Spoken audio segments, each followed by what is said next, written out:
दोस्तों, एक अंकित नाम का लड़का था। बहुत इंटेलिजेंट था, पढ़ाई में बहुत अच्छा था, आईक्यू भी तेज थी।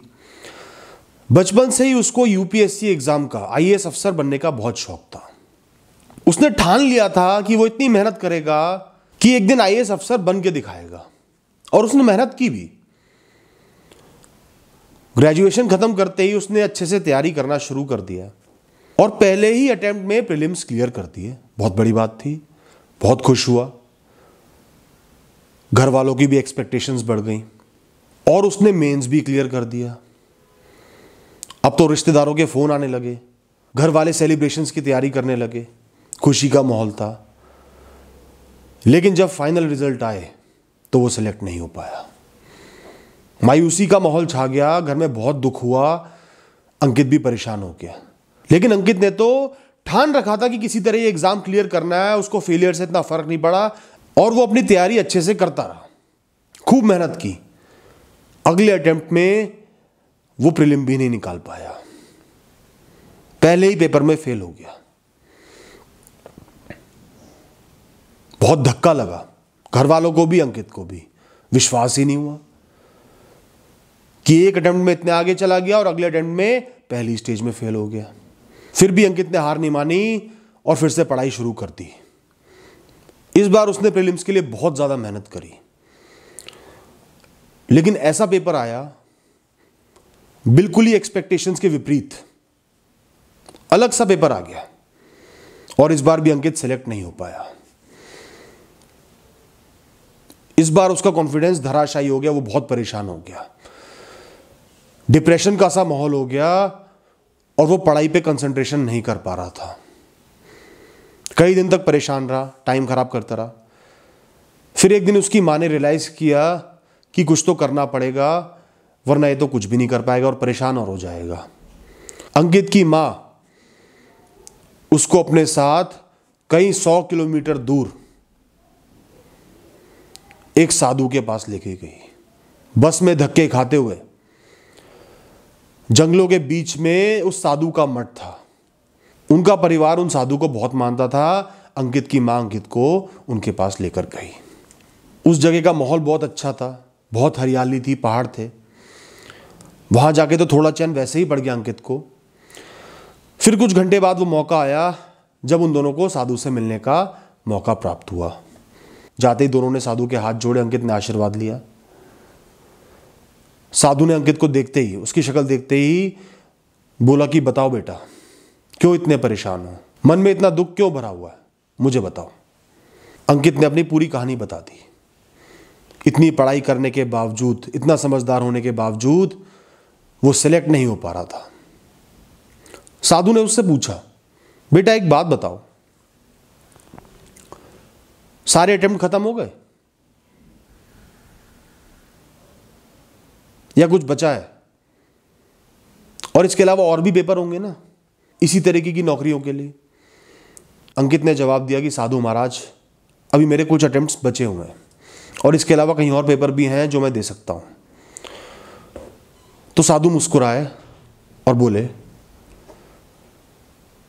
बेटा तुम ये क्या कर रहे हो? जब तुमने एक चीज को ठाना है तो उम्मीद की आखिरी किरण तक तुम अपनी हिम्मत कैसे हार सकते हो? तुम्हें तो खुश होना चाहिए कि 2-3 बार फेल होने के बाद भी तुम्हारे पास मौके बचे हुए हैं अपना सपना पूरा करने के लिए, इन गलतियों से सीखने के लिए। हर इंसान को अपनी गलतियों से सीखने का मौका नहीं मिलता। जो इंसान अपनी गलतियों से सीख जाता है वो निश्चित ही आगे बढ़ जाता है। इसके अलावा तुम बता रहे हो और भी पेपर बचे हुए हैं, तो तुम्हारे पास तो मेहनत करने के लिए, आगे बढ़ने के लिए बहुत सारी अपॉर्चुनिटी है बेटा। तुमने अभी से हथियार क्यों डाल दिए? इसका मतलब कि कमी तुम्हारी सोच में है। तुम घबरा गए हो, घबराने का कारण नहीं है। जब तक तुम्हारे पास आखिरी अटेम्प्ट है, तुमने जी जान लगा के मेहनत करनी है, क्योंकि तुमने सपना देखा है और निश्चित ही कुछ अच्छा होगा, तुम सिलेक्ट हो जाओगे। साधु की बातें सुन के अंकित की हिम्मत बंधी, अपने आप पे भरोसा हुआ। उसने उनसे आशीर्वाद लिया और वादा किया कि वो और अच्छे से कोशिश करेगा, अपने फेलियर से सीखेगा और सिलेक्ट हो जाएगा। घर वापस जाके अंकित ने दोबारा पढ़ाई शुरू कर दी, बहुत अच्छे से पढ़ाई करी। अगले अटेम्प्ट में दोबारा मेंस तक पहुंच गया, लेकिन क्लियर नहीं कर पाया। फिर पढ़ाई शुरू कर दी और एग्जाम्स भी दिए, कहीं सेलेक्ट नहीं हुआ। अगला अटेम्प्ट भी खत्म हो गया। इस तरीके से धीरे धीरे सारे अटेम्प्ट खत्म हो गए और जो एग्जाम्स थे उस लेवल के वो भी सब खत्म हो गए। कहीं भी अंकित का सिलेक्शन नहीं हुआ। बहुत गुस्सा, बहुत फ्रस्ट्रेशन, पहले से भी ज्यादा उसका दिमाग परेशान हो गया।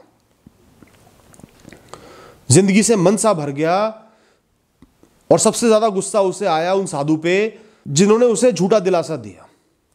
गुस्से में अकेले ही सैकड़ों किलोमीटर की यात्रा करके वो उन साधु के पास गया अपना जवाब मांगने। कई घंटे इंतजार करने के बाद उसका साधु से सामना हुआ। जाते ही उसने साधु की आंखों में देखा और गुस्से से बोला, साधु महाराज आपने तो कहा था सब सही होगा, तुम सिलेक्ट हो जाओगे। उम्मीद की आखिरी किरण तक मेहनत करो, बाकी पेपर भी दो, लेकिन मैं तो कहीं भी सिलेक्ट नहीं हो पाया। मेरा भविष्य खत्म हो गया, मेरा सपना टूट गया, मैं किसी दिन का नहीं रहा, मैं क्या करूं? आपने ऐसा क्यों कहा? आपने गलत बात क्यों कही? साधु मुस्कुराए और उससे बोले, बेटा मुझे तुम्हारे निराश होने का कारण ही समझ में नहीं आ रहा। तुमने जिंदगी में एक सपना देखा, बचपन से एक सपना देखा, और एक इंसान क्या कर सकता है? अपने सपनों के लिए मेहनत कर सकता है, उम्मीद की आखिरी किरण तक कोशिश कर सकता है, ताकि जीवन भर पश्चाताप ना हो, रिग्रेट ना हो कि मैंने कोशिश ही नहीं की या सच्चे मन से कोशिश नहीं की। तुमने सच्चे मन से कोशिश की, कई साल लगाए, बहुत कुछ सीखा, समझा। सेलेक्ट होना या ना होना वो तुम्हारी किस्मत है, वो तुम्हारे जीवन के चलने का तरीका है। तुम एक ट्रेन में सफर करते हो या बस में सफर करके आए हो, एक स्टेशन पे उतरना चाहते थे, लेकिन बस रुकी नहीं और आगे चलती चली गई। वो स्टेशन बहुत अच्छा था, तुम्हें बहुत पसंद था, वहीं उतरना था, लेकिन बस आगे चली गई, वापस आने का रास्ता नहीं है। तो तुम चलती बस से कूद के अपनी जान थोड़ी दोगे, आगे आने वाले किसी अच्छे स्टेशन पे उतर जाओगे। तुमने एक सपना देखा, वो नहीं पूरा हुआ, लेकिन तुमने भरसक प्रयास किया, पूरी कोशिश की, तो तुम्हें खुश होना चाहिए, अपनी पीठ थपथपानी चाहिए कि मैंने पूरी कोशिश की। अब जिंदगी का ये चैप्टर, ये हिस्सा समाप्त हो गया है। इसको सम्मान से समाप्त करो और आगे बढ़ो, क्योंकि ये एग्जाम, ये सपना तुम्हारा जीवन नहीं है। तुम्हारा जीवन बहुत बड़ा है, इस जीवन में बहुत कुछ है, तुम्हें बहुत कुछ देखना है। खाली एक सपना ही तुम्हारा जीवन नहीं हो सकता। जीवन में सरवाइव करना, अपनों को खुश रखना, खुद को खुशी देना, फेलियर से आगे बढ़ना, मौसमों को देखना,